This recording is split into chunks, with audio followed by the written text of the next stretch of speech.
감사합니다. 하나님께서 우리의 기도에 응답하실 것이라고 확신합니다. 저는 오늘 제목을 심상치 않은 상황 아래에서라는 제목을 잡았습니다. 그리고 소제목은 기도의 삶 다니엘입니다.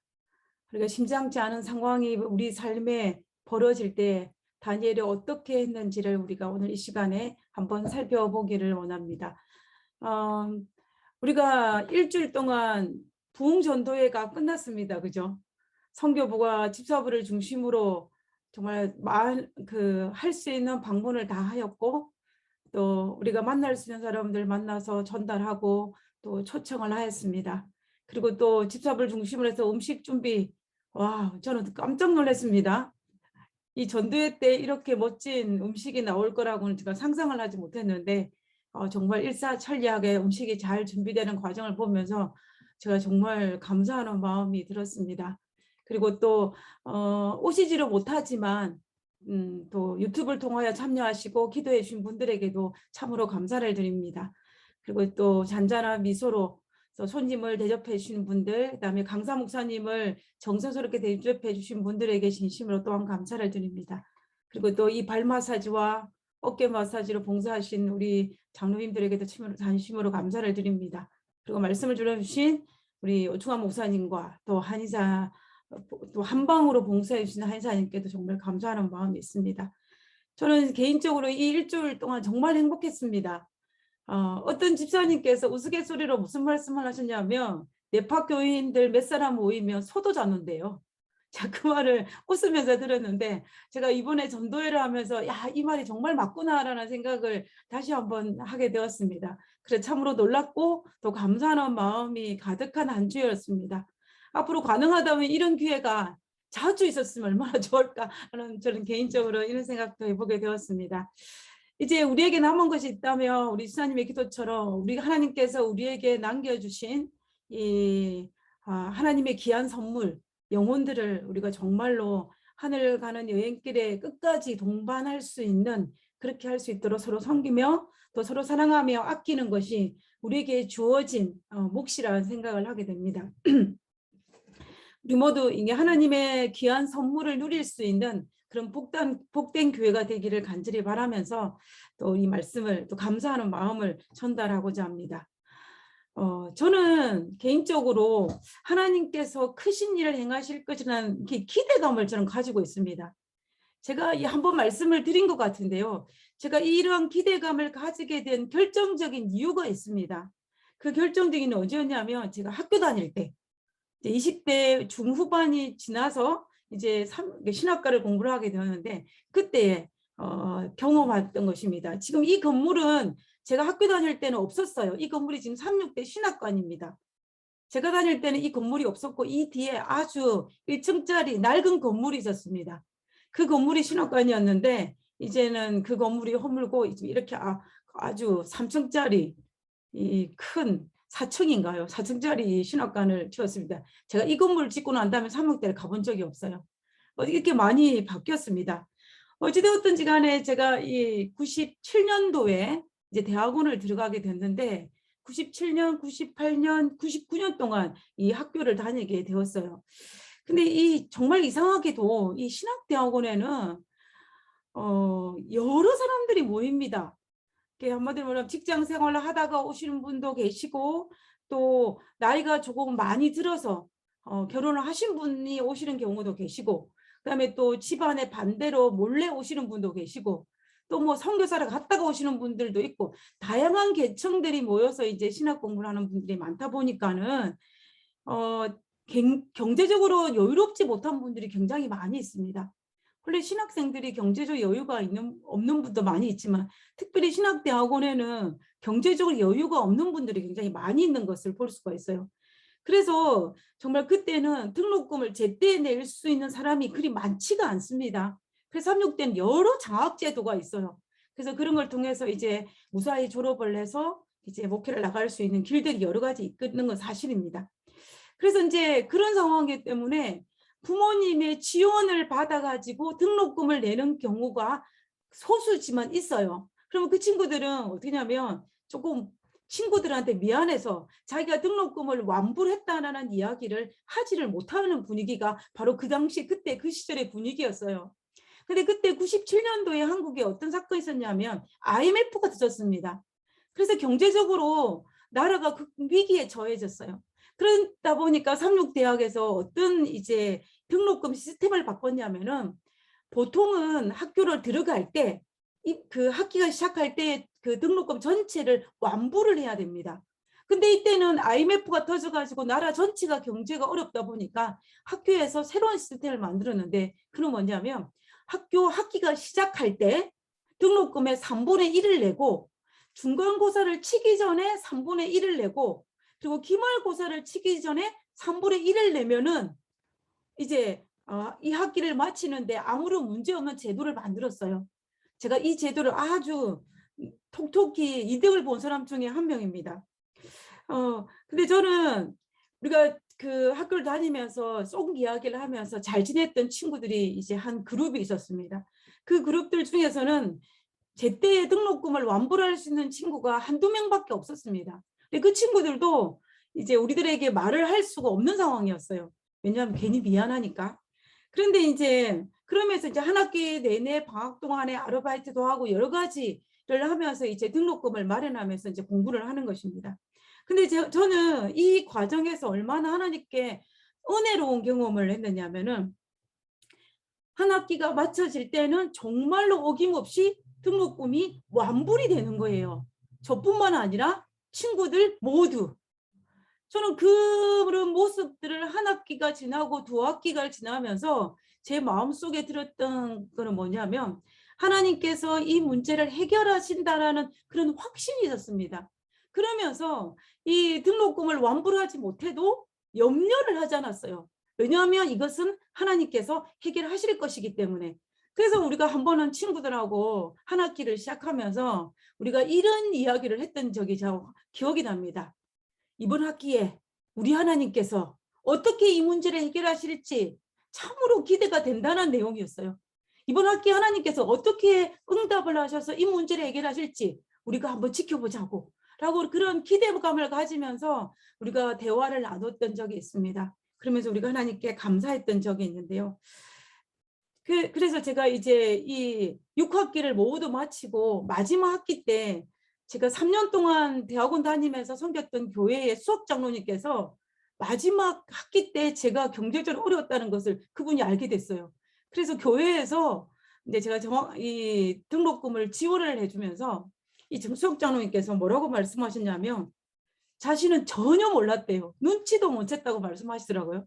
그러면서 지금까지 눈치도 못 채고 알지 못해서 도와주지 못했다고 미안했다는 그 말씀을 그 수석 장로님께서 하셨어요. 그래서 제가 그 장로님께 장로님 절대로 아니라고 그런 이야기를 했던 기억이 나는데 그만큼 우리가 이 6학기를 지나는 동안 하나님께서 모든 문제를 해결해 주시다는 것을 믿었기 때문에 저희들의 얼굴에 근심과 염려의 빛이 없었던 것을 저희들이 경험하게 되었습니다. 그때 이후로 정말로 하나님께서 정말 기이한 방법으로 이 모든 문제를 해결하시는 것을 바라봤어요. 그러면서 기대를 가지게 되었습니다. 정말로 하나님께서는 우리가 기대감을 가질 수 있을 정도로 우리가 상상하지 못하는 기이한 방법으로 응답을 하셨고 그리고 또 우리가 절대로 변명하지 못하도록 남지도 않고 모자라지도 않은 딱 맞는 금액을 주셨어요. 혹시나 우리가 교만하여서 하나님의 은혜라고 생각하지 못할까 싶어서 하나님께서는 정말로 정확한 그 금액을 주시는 모습을 바라보면서 이 모든 것이 하나님의 은혜입니다라고 고백하지 않을 수가 없었습니다. 모든 것이 정말 하나님의 은혜입니다. 그때 이후로 저는 정말 하나님의 역사하심에 대한 기대감과 이번엔 하나님께서 무엇을 응답하실까, 어떻게 응답하실까는 그런 어떤 기대감과 궁금증을 제가 가지게 되었습니다. 이번에 우리가 전도회를 하면서 비록 코로나 바이러스가 종식되지 않은 상황이었지만 우리가 이 전도회를 계획하고 있을 때 델타 바이러스가 떠가지고 우리가 이것을 계속 해야 될 것인지 말아야 될 것인지에 대한 그러한 의논을 했던 것도 제가 기억이 납니다. 그러나 일단 하기로 결정을 하고 난 다음에는 하나님께서 분명히 우리에게 선물로 주실 텐데 그것을 어떤 것을 주실 것인지에 대한 궁금증과 기대감을 전 여전히 갖고 있었습니다. 그래서 어떤 분이 저에게 뭐라고 말씀하냐면 너무 안 되더라도 실망하지 마세요라고 이야기하더라고요. 같이 기도하시는 분이. 그래서 제가 그분에게 뭐라고 얘기했냐면 아니라고. 하나님은 절대로 우리의 기대감을 상실하지 않으실 거기 때문에 저는 절대로 기대감을 가지지 않지 않을 거라고, 다시 기대감을 가질 거라고 했던 이야기가 생각이 납니다. 그래서 저는 하나님께서는 분명히 우리의 삶 속에 놀라운 일들을 역사하실 것이고 그리고 우리가 상상도 하지 못할 일들을 이루실 것입니다. 그런 기대감과 그런 기쁨을 가지고 살아가는 것은 우리 그리스도인의 특권 중에 하나라는 생각을 하게 됩니다. 그래서 저는 특별히 오늘 이러한 관점에서 다니엘의 기도하는 삶의 모습을 통하여서 우리가 어떻게 하면은 하나님의 역사하심에 대한 놀라운 기대감을 가지고 살아갈 수 있을지를 우리가 다니엘의 생애를 통하여서 한번 생각해 볼 수 있는 시간을 가졌으면 좋겠습니다. 이 다니엘은 어떤 마음을 가지고 자신의 조국인 유다가 멸망해 가는 모습을 바라보았을까요? 제가 도피 하나를 만들었는데요. BC 605년에 다니엘이 바벨론의 포로로 잡혀갔습니다. 이때가 1차 바벨론 포로예요. 그때 다니엘의 나이가 몇 살이냐면 18세였습니다. 우리가 문헌을 찾아보면 18세였어요. 그런데 우리가 알다시피 남방 유다가 몇 년에 망하냐면 BC 586년에 망합니다. 그래서 대략적으로 계산해 보면 다니엘의 나이가 37세 정도 돼요. 그러면 다니엘이 포로로 잡혀가 가지고 우리 조국 유다가 망할 때까지 19년이라는 시간 동안 있었던 것입니다. 그 말은 다른 말로 무슨 말이냐면 19년 동안 자기 나라가 약해지고 멸망하는 이 모든 과정을 살펴보았다라는 것입니다. 그것도 바벨론에 포로된 삶에서 힘없는 노예로서의 삶이 아니라 이 바벨론 땅에서 높은 관직을 가진 자로서 이것을 바라보았다는 것입니다. 아마도 다니엘은 정말 어쩌면은 바벨론 군대가 예루살렘 2차 침공을 위해서 결정을 내리는 그 장소에 있었는지도 몰라요. 그리고 다니엘은 그 예루살렘을 2차 침공하기 위해서 바벨론에 있는 군사들이 이제 원정을 떠나는 그 모습을 바라보았을지도 모릅니다. 그뿐만 아니라 이제 2차 침공을 마치고 개선 장군처럼 바벨론 군사들이 입성하는 것을 그들이 보았을 거예요. 그리고 바벨론 군사들 뒤에 자신의 친족과 자신의 가족들이 정말 포로로 잡혀오는 것을 아마 다니엘은 가슴을 치며 보았을 것입니다. 그리고 그 포로된 대열 속에는 그 당시 유다의 왕이었던 여호와긴이 끌려오는 모습도 다니엘이 보았을 거예요. 그리고 다니엘은 시드기야 왕이 이 느부갓네살 왕이 바벨론의 왕에게 충성 맹세를 하기 위해서 바벨론에 방문했던 그 장면을 볼 수도 있는 기회가 그에게 있었을 것이고 어쩌면은 정확하게 알 수는 없지만은 공식 석상에서 이 다니엘과 시드기야가 만날 수도 있고 아니면 개인적으로 만났을지도 모릅니다. 어찌됐든지 간에 우리가 정확하게 알 수 없지만은 다니엘은 그 현장에 그대로 있었다는 것입니다. 그리고 다니엘은 또 시간이 지나서 어찌 됩니까? 그 바벨론의 왕이 남방 유다를 멸망시키기 위해서 이제 3차 침공을 하게 떠나는 그 모습도 다니엘이 바라보았을 것입니다. 그리고 마침내 내 조국을 멸망시키고 개선 장군처럼 오는 그 바벨론의 군대를 바라보았을 것이고 그리고 두 눈이 빠진 상태로 쇠사슬에 묶여서 잡혀오는 시드기야의 모습을 바라보면서 다니엘의 마음이 얼마나 아팠겠습니까? 그죠? 비록 다니엘은 자신은 이 바벨론이라는 그 큰 나라에 정말 높은 관직에 있으면서 왕의 신임을 받고 있기는 하지만 내 조국의 멸망을 바라보면서 다니엘이 얼마나 가슴 아파하며 얼마나 한탄했을지 우리는 미루어 짐작할 수가 있습니다. 다니엘은 매국노가 아니었어요. 다니엘은 자기 민족을 너무나 사랑하는, 정말로 자기 민족을 사랑하는 민족주의자였습니다. 우리가 어디서 알 수 있냐면, 다니엘서에 보면 다니엘은 누구보다도 자기 민족을 사랑했던 다니엘의 모습을 볼 수가 있었습니다. 내 백성의 죄를 자신의 죄처럼 하나님 앞에 회개를 했어요. 그리고 내 백성을 위해서 정말 사자굴 속에 들어가는 것까지도 각오하고 기도하기를 멈추지 않았던 사람이 바로 다니엘이에요. 그렇기 때문에 다니엘은 정말로 자기 민족을 사랑했는데, 자기 민족이 이렇게 멸망해 가는 모든 과정들을 그 현장에서 지켜보아야 했으니 다니엘의 고통이 얼마나 가슴 아팠겠습니까?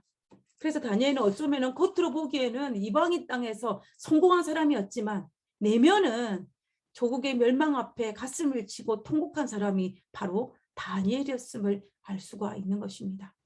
자, 그러면 다니엘은 이런 고통 가운데서 어떻게 그 모든 것을 견딜 수가 있었을까요? 다니엘서에 나타난 다니엘의 신앙은, 모든 것을 견딜 수 있었던 다니엘의 신앙을 볼 수가 있는데, 그것은 다니엘 2장에서입니다. 다니엘 2장에서 보면 느부갓네살 왕이 꿈을 꾸고 큰 신상 꿈을 꾸지 않습니까? 근데 그 꿈을 잊어버렸어요. 그래서 이 꿈을 해몽하지 못해서 화가 난 이 왕이 그때 바벨론 땅에 있는 모든 박사와 술객들을 죽이려 할 때에, 그때 다니엘이 하나님께 기도하고 하나님께서 이상 주게 그때 왕이 꾸었던 꿈을 다시 보여주셨습니다. 그것을 보고 난 다음에 다니엘이 하나님께 찬양하면서 그가 어떻게 기도를 하냐면, 다니엘이 어떻게 신앙 고백을 하냐면 이렇게 이야기합니다. 다니엘 2장 20절에서 21절에 있는 말씀입니다. 다니엘이 말하여 가로되 영원 무궁히 하나님의 이름을 찬송할 것은 지혜와 권능이 그에게, 누구에게? 하나님에게 있음이로다. 그는 하나님은 때와 기한을 변하시며 왕들을 폐하시고 왕들을 세우시며 지혜자에게 지혜를 주시고 지식자에게 총명을 주시는도다 라고 이야기합니다. 다니엘이 이때에 다니엘은 정확하게 알았습니다. 하나님께서 왕들을 폐하시고 왕들을 세우시는 분이 바로 하나님이라는 것을 알았습니다. 유다가 멸망하고 바벨론이 성행한다는 이 모든 것을 하나님께서 주관하고 있다는 사실을 그가 알았다는 것입니다. 그래서 다니엘은 다니엘 2장에서 다니엘 4장에서 이 느부갓네살 왕 앞에 정말 경고할 때에 오직 주권은 누구에게? 하나님께 있음을 당당하게 말할 수 있었던 것입니다. 당대 최고의 왕이었던 느부갓네살 왕에게 이 다니엘이 그렇게 말할 수 있었던 것입니다. 그리고 다니엘 5장에서 벨사살 왕에게도 하나님께서 바벨론의 운명이 끝났다는 것을, 그것도 말할 수 있는 용기가 그에게 있었던 것입니다. 그뿐만 아니라 6장에서 사자굴 속에 들어가는 상황에 처해진다 할지라도 모든 주권이 하나님께 있음을 그가 알았기 때문에 그런 정말 하나님께 기도하기를 멈추지 않았던 다니엘의 모습을 볼 수가 있는 것입니다. 우리가 이런 모습을 볼 때 다니엘은 이 모든 것들을 주관하시는 분이 하나님이라는 사실에 대해서 다니엘은 정확하게 알고 있다는 것입니다. 결국 우리가 다니엘은 정말로 자신이 가진 힘, 다니엘은 그 당시에 정치적으로 고위관직이었기 때문에 자신이 정치적 힘이 있지 않았습니까? 그 힘을 가지고 일을 해결하고 한 것이 아니라 하나님께 기도함으로, 간구함으로 자신에게 주어진 모든 일을 해결했던 다니엘의 모습을 볼 수가 있었습니다. 그래서 조국이, 유다가 멸망하는 그 상황 속에서 가슴이 찢어지는 아픔이 있지만 믿음으로 순종할 수 있었던 것입니다. 다니엘다울 수 있었던 힘의 근원은 바로 하나님을 잠잠히 신뢰하면서 하나님의 뜻을 기도로 바라는 마음이 있었기 때문에 다니엘은 정말 받아들일 수 없는 상황이었지만 순종하고 받아들일 수 있었다고 우리는 볼 수가 있는 것입니다. 다니엘이라고 원망하는 마음이 없었을까요? 제가 다니엘의 입장에서 한번 생각을 해보면 정확하지는 않지만 만약에 다니엘의 마음속에 어느 한 부분에는 자신의 조국이 망하고 예루살렘 성전의 기물들이 바벨론 땅에 옮겨지고 왕들이 비참하게 포로로 끌려오는 모습들을 바라보면서 그의 마음속에 원망하는 감정이, 그리고 이해할 수 없던 감정이 그의 마음에 솟아났을지도 모릅니다. 그러나 이 다니엘은 그 순간에 하나님의 섭리를 인정하였고 받아들이는 믿음으로 순종하는 신앙을 가졌기 때문에 정말로 우리가 아는 이 믿음의 거장 다니엘의 모습을 우리를 만들어낸 것을 볼 수가 있는 것입니다. 모든 것이 하나님의 섭리 속에 있음을 믿고 받아들이기 때문에 그가 비록 하나님께 간구한 그 기도의 응답이 아닐지라도, 다니엘이 하나님께 내 나라가 망하게 해달라고 기도했겠습니까? 절대로 아니에요. 그죠? 다니엘은 분명히 하나님 우리나라를 불쌍히 해달라고 기도했을 것입니다. 그럼에도 불구하고 그 나라는 망했어요. 그렇지만 그런 상황이 왔다 할지라도 다니엘은 어떻게 했냐면 여전히 그의 믿음은 식지 않았다는 사실입니다. 우리가 그 모습을 바라볼 때 우리가 하나님의 주권을 인정한다고 고백한다면 우리에게 노라고 응답되어지는 그 기도에도 우리가 믿음으로 받아들일 수 있는 그러한 다니엘 같은 믿음이 필요하다는 것입니다. 다니엘은 이런 모든 문제들을 해결하고자 하는 길을 하나님께 간구하는 것임을 그는 알았습니다. 그래서 그는 주변에서 심상치 않은 일들이 발생할 때에, 그리고 위기의 순간임을 감지할 때에 그는 하나님께 기도하였습니다. 이러한 삶을 어릴 때부터 살아왔던 이 다니엘이 그의 나이가 80이 넘어서도 그의 신앙은 조금도 흐트리지 아니하고 여전히 모든 것들을 하나님께 간구함으로 이 문제를 해결해가는 다니엘의 모습을 우리는 성경을 통해서 살펴볼 수가 있습니다. 우리가 다니엘 10장에 다니엘이 하나님께 드렸던 특별한 기도를 한번 살펴보도록 하겠습니다. 다니엘 10장 2절과 3절에 있는 말씀입니다.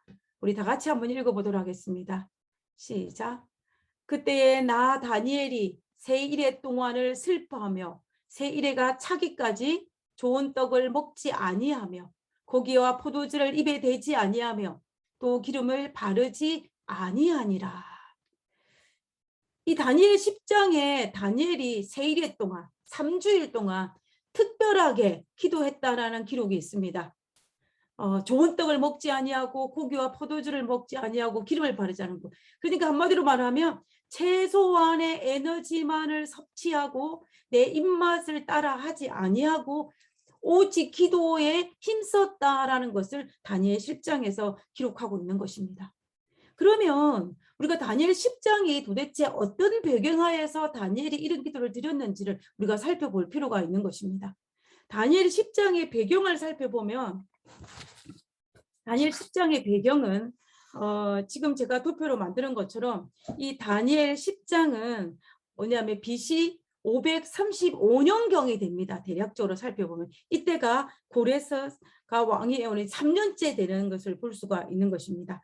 이때 다니엘의 나이가 몇 세냐면 88세 정도 돼요. 다니엘이 바벨론의 포로로 잡혀왔을 때 18세였는데 70년이라는 세월이 흘려서 다니엘의 나이가 88세의 고령이 되었습니다.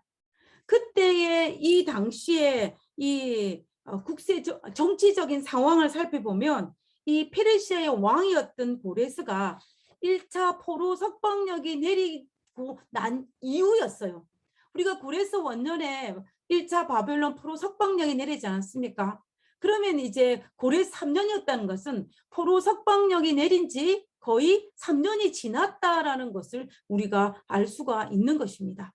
만 3년은 아닐지 모르지만 거의 횟수로는 3년이 되었음을 우리가 알 수가 있습니다. 그러면 그때에 다니엘이 특별한 기도잼을 가지고 3주 동안 어떤 특별한 절식 기도를 하고 있는 모습을 볼 수가 있는데요. 이때 다니엘의 나이가 88세라고 하지 않았습니까? 이 88세라는 나이는 오늘날에도 작은 나이가 아닌 것처럼 이 당시에도 작은 나이가 아니었습니다. 그런데 이 본문에 보면 다니엘이 너무 슬퍼서 3주 동안 자신의 힘을 유지할 수 있는 기본적인 것만 단순한 음식을 섭취하고 이 3주 동안 이 기도했다는 것을 성경에 기록하고 있는데요. 우리가 이 토표에서 보는 것처럼 다니엘 9장이었던 다니엘이 85세 때는 절식 기도를 드린 것이 아니라 금식 기도를 드렸다는 기록이 있습니다. 우리가 그 부분을 한번 살펴보면요. 다니엘 9장 3절에 내가 금식하며, 이때 다니엘의 나이는 85세입니다.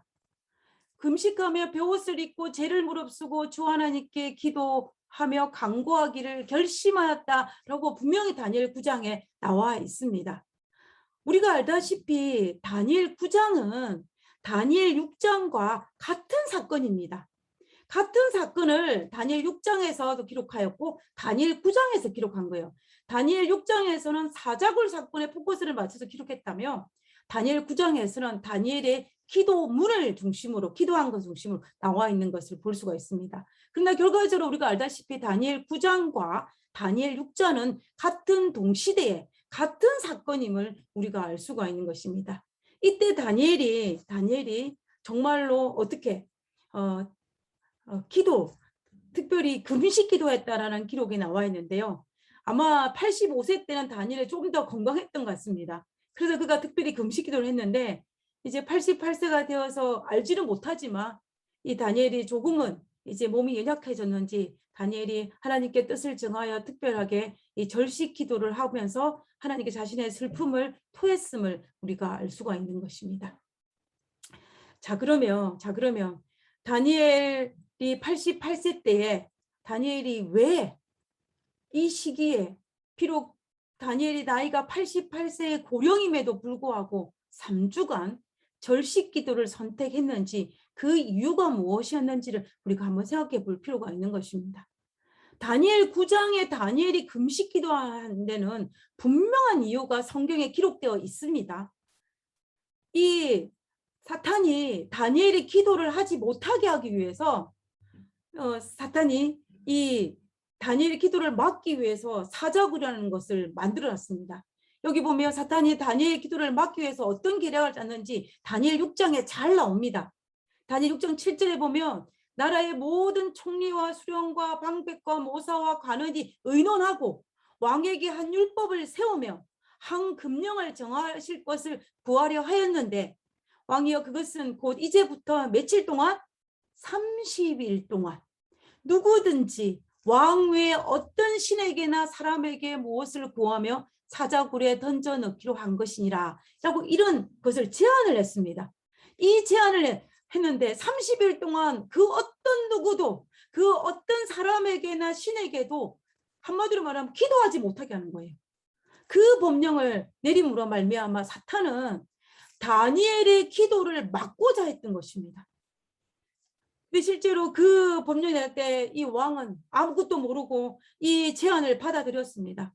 그래서 페르시아에 번개치 못하도록 어인을 찍어서 법령으로 제정한 것을 볼 수가 있습니다. 그러나 다니엘은 그럼에도 불구하고 사자굴이 자신의 눈앞에 있음에도 불구하고 다니엘이 기도하기를 포기하지 않았어요.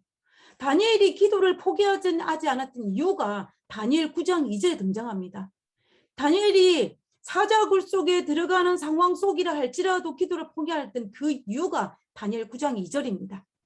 그 통치 원년에 나 다니엘이 서책으로 말미암아 여호와의 말씀이 선지자 예레미야에게 임하여 고하신 그 연수를 깨달았으니 곧 예루살렘의 황무함이 70년 만에 마치리라 하신 것이니라. 무슨 말이냐면 다니엘이 예레미야 성경책을 연구하다 보니까 하나님께서 예루살렘 성에서 황무함이 70년, 그러니까는 바벨론의 포로로 잡혀가지고 70년 만에 본국에 돌아가겠다는 것이 하나님의 약속임을 그가 깨달았다라는 것입니다. 그런데 이제 날짜를 계산해 보니까 거의 70년이 찼어요. 70년이 찼는데 다니엘이 살펴보니까는 하나님께서 70년이 차면 이 바벨론의 포로로 잡혀갔던 이스라엘 백성들이 본국에 돌아올 것이라고 약속하셨는데, 그런데 하나님의 이 약속은 무조건적인 약속이 아니라 조건적인 약속이라는 것을 다니엘은 알고 있었어요. 하나님께서는 예루살렘의 황무함이 70년에 마칠 것이라고 약속하셨지만 이스라엘 백성들이 바벨론의 포로로 잡혀가서 그들이 하나님 앞에 회개하면 이 약속은 성취될 것이지만은, 그러나 그들이 바벨론의 포로로 잡혀가서 그들이 여전히 회개치 아니하고 여전히 그들이 우상 숭배를 하면 이 약속은 성취될 수가 없는 거예요. 이 사실을 다니엘은 알고 있었습니다. 그래서 다니엘은 그의 마음속에 어떤 두려움이 있었냐면은 이 바벨론의 포로로 잡힌 이스라엘 백성들이 혹시나 회개치 않음으로 말미암아 이 하나님의 약속이 허지로 돌아갈까라는 그런 두려움이 있었습니다. 그 두려움을 감지한 다니엘이 하나님께 간구할 수밖에 없었어요. 그리고 자신이 바벨론 땅에 포로 잡힌 이스라엘 백성들을 바라볼 때 그들의 영적 상황이 그렇게 좋지 못함을 그는 알고 있었기 때문에 하나님 앞에 내 백성의 신앙의 부흥과 회개를 위해서 간구하지 않을 수가 없는 것입니다. 하나님께서 70년 만에 마치려는 그 약속이 성취되기 위해서 하나님께 간절히 기도할 수밖에 없었다는 것을 우리는 알 수가 있는 것입니다.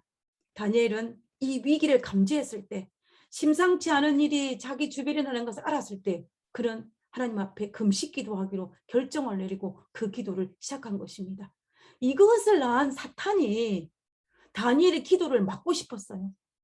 그래서 이 다니엘을 시기하는 사람들을 충동하여서 다니엘이 기도를 하지 못하게 하기 위해서 왕을 충동시켜서 30일 동안 기도하지 못하는 법령을 통과시킨 것을 볼 수가 있는 것입니다.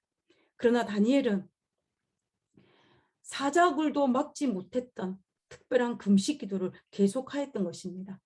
하나님께 도와달라고 부르짖기를 다니엘은 멈추지 않았습니다. 다니엘은 기도하기를 쉬는 죄를 범하고 싶지 않았던 것입니다. 하나님께서 다니엘의 기도를 들어주셨습니까? 들어주셨죠. 다니엘 6장의 사자굴 속에서 건져주셨습니다. 9장에 70일의 예언을 받았습니다. 그리고 고레스 원년에 제1차 포로 석방령이 내렸습니다. 하나님은 다니엘의 기도에 응답하셨습니다. 예루살렘의 황무함이 70년 만에 마치려는 그 약속을 성취시키셨습니다. 다니엘은 평생 동안 경험한 이 경험이지만 다니엘 9장에서 하나님께서 일하시는 그 상황을 눈으로 다시 한번 목격했던 것입니다. 그것을 바라보고 다니엘이 얼마나 하나님께 감사와 찬양을 돌렸겠습니까? 그랬던 다니엘이 이제 88세의 고령이 되었을 때 1차 포로 석방령이 내려서 그 바벨론에 포로 잡혀있던 이스라엘 백성들이 일부 5만 명의 본국으로 돌아갔습니다. 그래 시간이 지나고 난 다음에 이제 다니엘이 다시 한번 하나님 앞에 특별한 기도를 드린 것이 바로 다니엘 10장입니다. 새 이래 동안 다니엘이 슬퍼하며 새 이래가 차기까지 좋은 떡을 먹지 아니하고 고기와 포도주를 입에 대지도 아니하고 기름을 바르지도 아니하는 특별한 기도를 다니엘이 시작했다라고 다니엘 10장에 기록하고 있습니다. 우리가 다니엘이 왜 그때 이런 기도를 드릴 수밖에 없었는지 우리 성경에서는 그 정확한 이유가 기록되어 있지 않지만 우리가 이 시기에 예루살렘을 중심으로 있었던 이 정치 상황을 살펴보면 다니엘이 기도 드릴 수밖에 없었음을 우리는 충분히 추정을 할 수가 있습니다. 고레서 3년이라고 했으니까는 제가 앞에서 말씀드렸던 것처럼 이 고레 3년인 것은 바벨론의 포로 석방령이 내린 지 3년이 지났다는 이야기예요. 그렇게 된다면 이제 1차 포로 석방령이 내려가지고 바벨론 포로된 이스라엘 백성들 중에 5만 명이 본국으로 돌아갔습니다. 본국으로 돌아간 이 사람들의 목적은 무엇이었냐면은 예루살렘 성전을 건축하는 것이었습니다. 그 목적을 가지고 본국에 돌아갔어요. 이제 본국에 돌아간 지 시간이 흘러서 1년이 지나고 2년이 지났습니다. 그랬는데 이 다니엘의 귀에 들려오는 소리는 성전이 건축되었다는 소리가 들리지 않는 거예요. 오히려 그것이 그 소리가 들리는 것이 아니라 누구에 의해서? 사마리아인들에 의해서 이 성전 건축이 방해를 받아서 성전 건축이 중단되었다라는 소리가 다니엘 귀에 들린 것입니다. 아마 다니엘은 이 고위 관직에 있었기 때문에 이 소리를 누구보다도 빨리 다니엘은 들을 수 있었을 것입니다. 그리고 다니엘의 모든 관심은 어디에 쏠려 있습니까? 내 백성이 예루살렘에 가서 성전을 어떻게 건축하였는지가 모든 관심의 대상이었던 것입니다. 그런데 다니엘의 그 관심의 대상이었는데 그런 것들이 허지로 돌아가고 사마리아인들의 방해로 말미암아 이루어지지 못한다는 소식을 들었을 때 다니엘은 다시 한번 위기를 느낀 것입니다. 다시 말하면 다니엘은 심상치 않은 상황을 다니엘이 직시할 수밖에 없었던 것입니다. 그래서 다니엘은 자신의 나이가 고령임에도 불구하고 하나님께 기도를 드렸던 것을 우리가 알 수가 있는 것입니다. 다니엘은 이 문제를 해결하기 위해서, 그리고 다니엘은 기도하기를 쉬는 죄를 범치 않기 위해서 하나님께 기도하였던 다니엘의 모습을 볼 수가 있습니다. 저는 이번에 그 전도회를 계획하고 준비하는 과정 속에서 하나님께 특별 기도를 드려야 되겠다라는 생각을 했어요. 우리가 알다시피 코비드로 인해서 교회 예배가 자유롭지 못하고 또 전도회를 계획하고 있을 때 갑자기 델타 바이러스가 기승을 부려서 이제 어떤 교회에서는 파트락을 하다가 도시락으로 바꾸는 교회도 있고 또 어떤 교회는 도시락도 안 하는 교회가 등장을 했습니다. 그렇지만 또 어떤 교회는 교회 여러 가지 행사들 다 하는 교회도 있었습니다. 이런 상황 속에 있을 때 어떻게 하면 좋을까라는 이런 혹시나 이 전도회가 멈추진 않을까라는 그런 두려움이 사실은 제 마음속에 있었습니다. 그리고 또 영어권의 모습을 볼 때에 영어권 목사님이 정말로 필요하다는 것을 절실히 느낄 수가 있었습니다. 그런데 문제는 뭐냐면 제가 할 수 있는 것이 아무것도 없는 거예요. 그래서 정말 하나님께 도우심을 구할 수밖에 없다는 생각을 가지고 이 두 문제를 가지고 하나님께 기도해야 되겠다는 생각을 들어서 특별 기도를 하고 싶었습니다. 근데 몇 번을 시도를 했는데 실패를 했어요. 잘 안 되는 거예요. 근데 왜 안 될까? 이 문제는 정말로 심각한 문제이고 이거는 위기의 문제이기 때문에 하나님께 특별 기도를 드려야 되는데 그 기도가 잘 되지 않는 것입니다. 그러다가 우연히 이 줌으로 새벽 기도를 하고 있는 이 그룹을 제가 소식을 접하게 됐어요. 그래서 이거는 여기 있는 분들은 한국에 있는 분도 계시고 동부에 있는 분도 계시고 미국에 있는 분도 계시고 이런데 이제 그 아침 5시 반에 줌으로 말씀을 나누고 또 그 기도도 하는 이런 새벽 기도의 모임이었습니다. 그래서 제가 이 모임에 조인을 해서 내가 새벽 제단을 다시 쌓아야 되겠다라는 생각을 제가 했습니다. 그러면서 이제 14일 기도도 마쳤고 14일 동안 그 기도가 마치고 난 다음에 40일 기도도 했습니다. 40일 기도도 마치고 이제는 10일 기도에 들어갔어요. 그리고 앞으로도 이제 이 기도회가 막 계속될 것입니다. 저는 이 기도회 하는 도중에 전도회가 정말 주님의 은혜 안에 잘 마쳤고 하나님께서 정말 네파교회를 정말로 사랑하셔서 하나님께서 일하심을 볼 수 있는 귀한 선물을 받았습니다. 그리고 영어권 목사님도 청빙 문제도 한 단계 한 단계 진행되는 모습을 보면서 제 가슴이 떨리고 정말 감사하는 마음이 제가 가득했던 그런 경험을 하였습니다. 저는 하나님께 기도하면서 이 문제를 주님께서 가장 좋고 최고의 것을 응답해 주시기 위해서 그 기대감을 가지고 기도를 했어요. 저는 하나님께 또 기도하기를 쉬는 죄를 범지 않게 해달라고 기도를 했습니다. 그래서 제가 이 14일 기도, 40일 기도를 지나면서 제가 한 번도 빠지지 않는다는 것이 제가 하나님 앞에 소원이었어요. 그래서 한 번도 빠지지 않으려고 했는데 제가 지난번에 우리 방 박사님 사모님 팔순잔치를 하는데 제가 아침 7시에 집에서 나가야 될 상황이 발생을 한 거예요. 도저히 그때는 불가능하더라고요. 그래서 그 가기 위해서 준비를 미리 했는데도 잘 안 됐어요. 그래서 그때 한번 빠지고 그 이후에는 제가 계속 새벽 기도를 쌓을 수가 있었습니다. 그래서 저는 앞으로도 하나님께서 허락하셔서 정말로 이 새벽에 기도하면서 기도하기 싫은 죄를 범지 않게 해달라고 하나님께 기도하고 있습니다. 왜냐하면 하나님께서 기도를 통하여서 하나님께서 일하신다는 사실을 볼 수 있기 때문이에요. 그리고 하나님께서는 기도 제목이 자꾸 늘어나게 하시기 때문입니다. 그리고 하나님께서는 이 우리에게 특권으로 주신 것이 바로 이 기도의 특권임을 알기 때문입니다. 그래서 혹시나 또 이 새벽재단에 같이 참여하기를 원하시는 분이 있으면 알려주시고 언제든지 같이 할 수 있었으면 참으로 좋겠습니다. 하나님은 우리의 기도를 들으시고 우리 기도에 응답하실 것이고 가장 최선의 것이라고 저는 확신을 합니다. 하나님은 다니엘의 기도도 하나님께서는 바라보시고 다니엘의 마음을 보셨어요. 이 다니엘의 마음을 아시고 다니엘의 슬픈 마음을 아신 하나님께서 다니엘의 간구를 들으셔서 다니엘의 아픈 마음을 위로하시기 오셔서 친히 다니엘의 기도의 끝에 오셨습니다.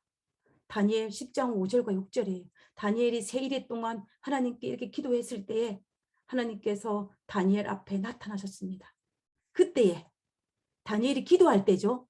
내가 눈을 들어 바라본즉 한 사람이 세마포 옷을 입었고 허리에는 우바수 정검띠를 띠었고 그 몸은 황옥 같고 그 얼굴은 번개빛 같고 그 눈은 횃불 같고 그 팔과 발은 빛난 녹과 같고 그 말소리는 무리의 소리와 같더라라고 되어 있습니다. 여기에 등장하는 이 한 사람, 세마포 옷을 입은 이 사람은 누구냐? 이 분은 누구냐면 우리가 요한계시록에서 밤모섬에서 홀로 안식일에 기도하는 이 요한을 찾아온 그분과 동일한 분입니다. 바로 예수 그리스도이십니다. 결국은 하나님께서 다니엘의 그 간절한 마음을 아시고 다니엘을 찾아오셨습니다. 그뿐만 아니라 가브리엘 천사를 보내셔서 다니엘의 예언을 주셨습니다. 그리고 또 다니엘은 하나님의 섭리를 깨달았고 그로 말미암아 다니엘의 위로를 받을 수 있었음을 우리가 다니엘 10장과 11장, 12장을 통하여서 우리는 알 수가 있는 것입니다. 우린 다니엘이 분명히 이런 기도를 드렸고 하나님께서 그 기도에 응답하셨습니다. 우리도 가끔은 다니엘처럼 특별한 기도의 시간을 정하여 하나님께 기도를 드릴 필요가 있습니다. 주변에서 심상치 않은 일들이 발생할 때 그때에 그냥 무방비 상태로 바라보거나 무감각하게 바라보거나 한숨 지어서는 절대로 안 된다는 거예요. 하나님께 지금의 이 상황을 알리고 하나님의 도움을 구하며 하나님의 섭리를 구하는 특별한 기도를 시작해야 합니다. 그래야만이 우리 주변의 모든 상황을 사탄이 주관하지 않게 만들 것이며 하나님의 뜻이 이 땅에 이루어질 것입니다. 다니엘 6장에서 그렇게 기도할 때 사탄이 가만히 있었습니까? 다니엘의 기도를 막기 위해서 사자굴을 준비했어요. 그러나 하나님께서 다니엘이 하나님께 기도했을 때 사자의 입을 막으셨습니다. 사탄의 계략을 멈출 수 있는 것이 바로 하나님께 드리는 간구요 기도입니다. 그래서 우리가 하나님의 섭리를 깨닫고 위로와 용기와 힘을 가지기 위해서는 우리는 하나님께 기도하기를 쉬는 죄를 범치 않아야 한다는 것입니다. 이제 전도회가 끝났습니다. 끝났지만 우리 집사님의 기도처럼 우리에게 주신 이 씨앗들이 싹이 나고 발아여서 열매 맺을 수 있도록 우리가 옆에서 해야 할 일이 굉장히 많이 있습니다. 그 일을 위해서 우리가 하나님 앞에 기도해야 될 것이며 그 일을 위해서 우리가 정말로 하나님 앞에 간구하는 자로 서야 할 것입니다. 다니엘은 기도의 사람이었습니다.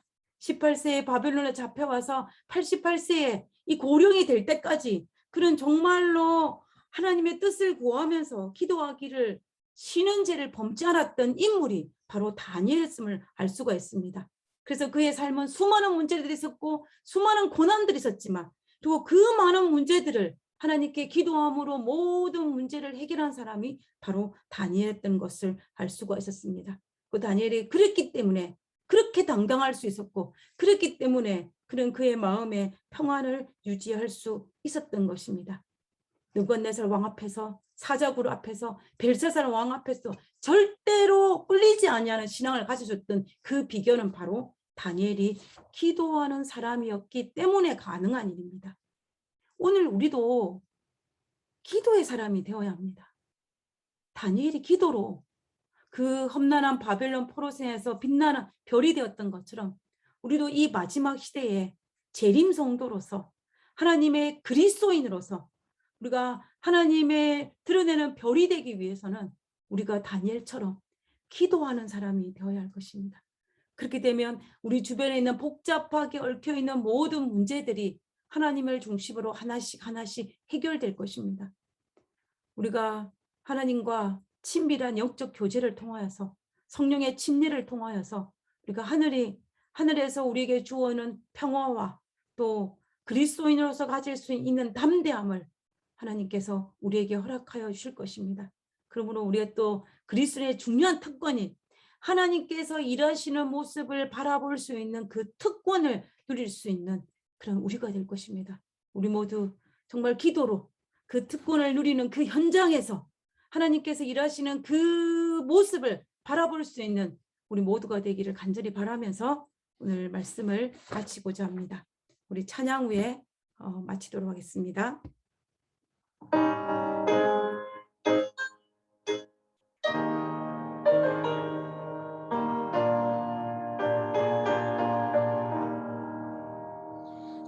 주께 두 손 마비오니 그 시는 정 베푸사 밝은 은혜의 아침을 환히 비춰주소서. 주여 우리 모든 허물을 주님의 피로 씻으사 하나님 사랑 안에서 행복을 갖게 하소서. 서로 믿음 안에서 서로 소망 가운데 서로 사랑에서 손잡아가는 길 주여 사랑의 종소리가 사랑의 종소리가 이 시간 우리 마음을 감싸게 하여 주소서. 주께 두 손 나비오니 그 시는 정 베푸사 예비하신 주의 영선을 항상 있게 하소서. 주여 우리 맘의 새빛이 어둠을 밝게 하시고 진리의 말씀 안에서 늘 순종하게 하소서. 서로 참아주면서 서로 감싸주면서 서로 사랑하면서 주께로 가는 길 주여 사랑의 종소리가 사랑의 종소리가 이 시간 우리 마음을 감싸게 하여 주소서.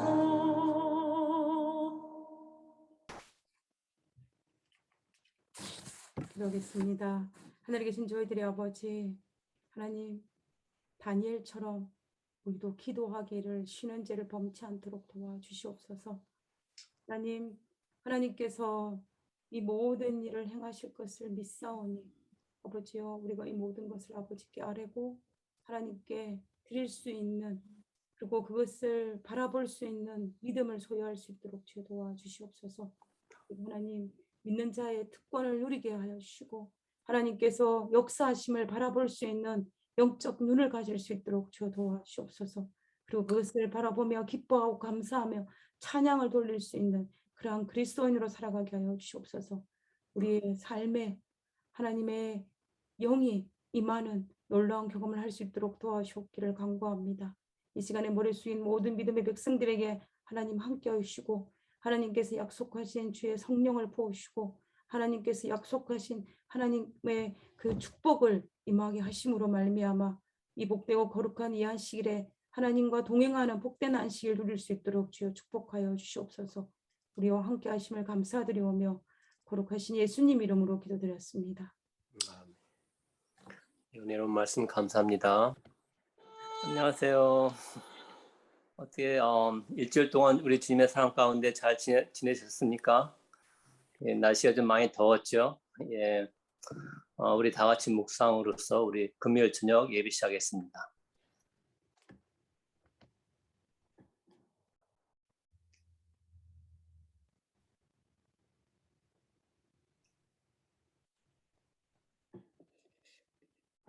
우리 찬미 부르겠습니다.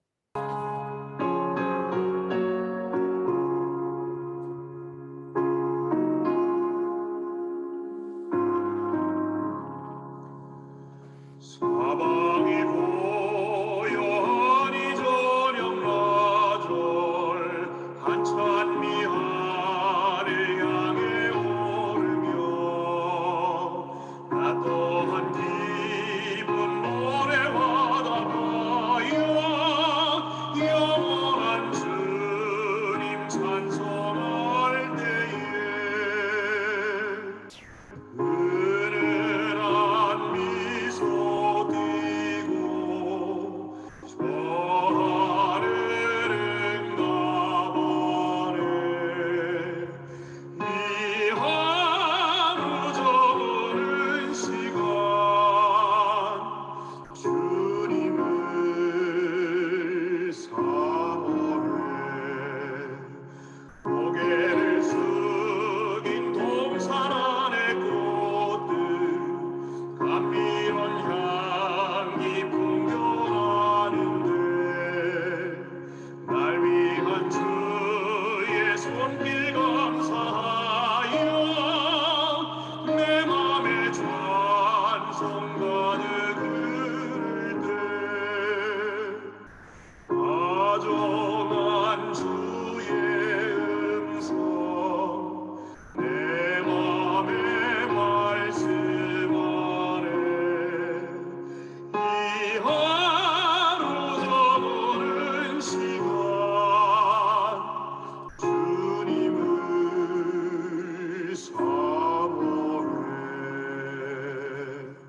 보랏빛 석양 하늘 가득하고 저 멀리 우뚝 솟은 높은 산 노을에 물든 아름다운 계곡 모두 다 주의 사랑 나타내 당신께 향한 마음 주 받아주옵소서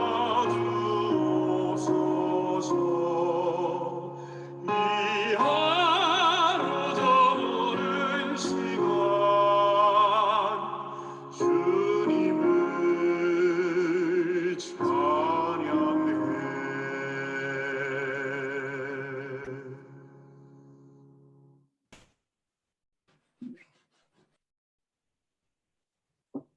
사랑하는 자들아, 우리가 서로 사랑하자.